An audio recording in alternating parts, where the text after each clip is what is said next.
Nah, it's going to be a treat. You know, I think this will be the biggest fight of the year. So I don't know what other event tops this. So I'm really excited for that, especially in the U.S. So the fans are in. The fans are in for something special. We watched you get hungrier and hungrier for bigger and bigger fights. Here it is, the biggest fight of your career, man. Emotionally, how do you feel going into it? Emotionally, I'm prepared. You know, I've been training this whole entire year. I was supposed to have 2 other fights, so we've been in shape. And I've made so much progress in the gym that I otherwise wouldn't have made.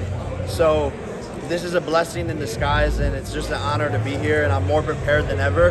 And I think, you know, as far as 6 fights are concerned, any pro boxer in their 6th fight, I think this is the biggest 6th fight in the history of the sport. Jake, speaking of something special, on Saturday, Anderson McBrook gave us a pretty good special fight, man. Did you see it? I saw your Twitter, you following it. What did you think? Yeah, it's crazy, man. You can't play boxing.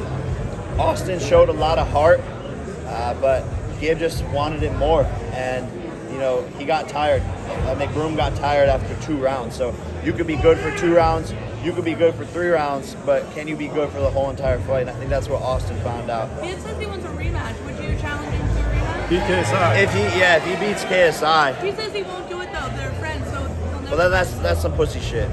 You won't. There's no chance that'll happen then. He's got to do something to like make me care, and like even just looking at these guys' skill levels, I'm on a whole different planet than these guys. You know, I'm going up against the combat sports GOAT. He's going up against a family channel vlogger.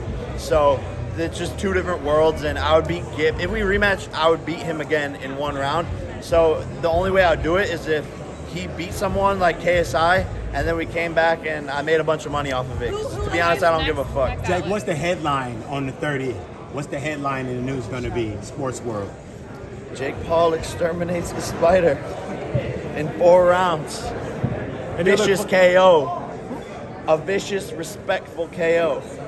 What are the betting lines right now on better? I'm going to viciously, respectfully knock him out. Jake, you've had so much heat in the previous 2 fights that we've seen you in with Woodley, with Askren, put up on stage. Anderson Silva, so nice, so respectful. How does that mess with you at all mentally going into this fight? Are you going to feel bad if you knock him out really badly?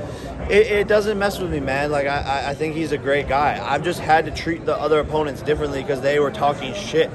And I don't have respect for any of those guys really. I like Tyron Woodley now. I think he's a dope guy. But in the lead up to our fights, you know, there was a lot of shit talking, so I had to handle that. I grew up watching the guy as an idol. Have a ton of respect for him. I think he has a ton of respect for me, and it's definitely a little bit different of a vibe. But to me, this press conference was more entertaining than all the other ones. So even though we weren't shit talking, it was way more entertaining. Has there been a moment where you realized that an idol has become your rival?